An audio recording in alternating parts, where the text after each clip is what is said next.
যুদ্ধমুক্ত ও স্বাধীন ফিলিস্তিনের দাবিতে ইতালির রোমে স্কুল, কলেজ ও বিশ্ববিদ্যালয়ের শিক্ষার্থীরা বিক্ষোভ সমাবেশ করেছে। এই যুদ্ধ বন্ধ করে ফিলিস্তিনিদের মুক্ত ও স্বাধীন দেশ হিসেবে স্বীকৃতি দেওয়ার লক্ষ্যে ইতালি সরকার সহ বিশ্ব সম্প্রদায়কে আহ্বান জানান শিক্ষার্থীরা। ইতালি থেকে আমাদের প্রতিনিধি মিনহাজ হোসেনের রিপোর্টে দেখুন বিস্তারিত।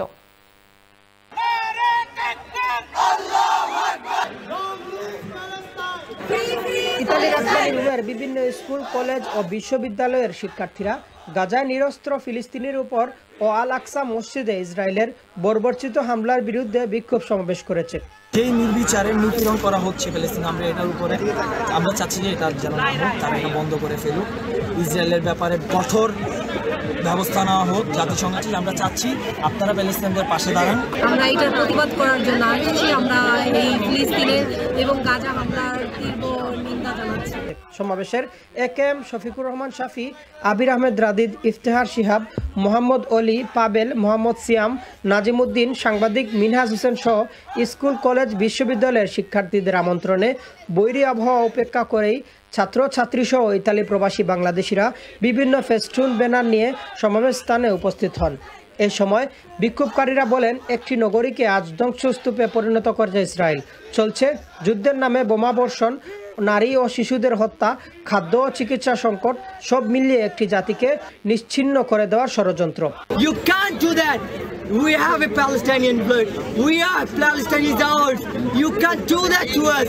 মুসলিমদের যে সিচুয়েশন বর্তমানে শোষিত, নির্যাতিত, নিপীড়িত, এই সব কিছুর বিরুদ্ধে যেন আমরা দাঁড়াইতে পারি। In that way, the only way that we can stop this is to stop the United States. Fanno delle leggi e mandano armi contro i palestinesi. এতে রোম কমিউনিটির শীর্ষ নেতৃবৃন্দরা উপস্থিত ছিলেন। তারা এই যুদ্ধ বন্ধ করে ফিলিস্তিনিদের মুক্ত ও স্বাধীন দেশ হিসাবে স্বীকৃতি দেওয়ার লক্ষ্যে ইতালি সরকার সহ বিশ্ব সম্প্রদায়কে আহ্বান জানান। আমরা চাই যে ফিলিস্তিন সহ সকল নির্যাতিত এলাকায় মানবাধিকার প্রতিষ্ঠা হোক। আন্তর্জাতিক ইউনাইটেড নেশন 145 দেশের ফিলিস্তিনকে স্বীকৃতি দিয়েছে।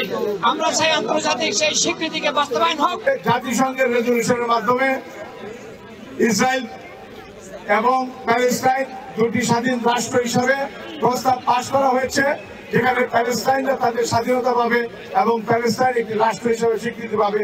ইতালিয়ান সরকার এবং ইউরোপিয়ান সরকার প্রধানদের এই সক্ষমতা রয়েছে, তারা তাদের ডিপ্লোমেসির মাধ্যমে ইসরায়েলকে থামাতে পারে। আমাদের সন্তানদের নিয়ে এসেছি, তারা দেখুক আমাদের দ্বিতীয় প্রজন্ম যেন আমরা না থাকলেও তারা যেন এই যুদ্ধের বিরুদ্ধে দাঁড়াতে পারে। নারীদের উপরে হত্যা, নির্মম হত্যা চালানো হচ্ছে, এটা আমরা তীব্র নিন্দা, ঘৃণা জানাচ্ছি। এটা একেবারে অমানবিক একটি আচরণ, পুরো বিশ্বকে অসভ্যতার দিকে নিয়ে যাচ্ছে। এখন অবশ্যই আমরা সবসময় ফিলিস্তিনিদের সাথে আছি এবং সাথে থাকবো। ইতালি থেকে Minhaj Hossain, channel S news.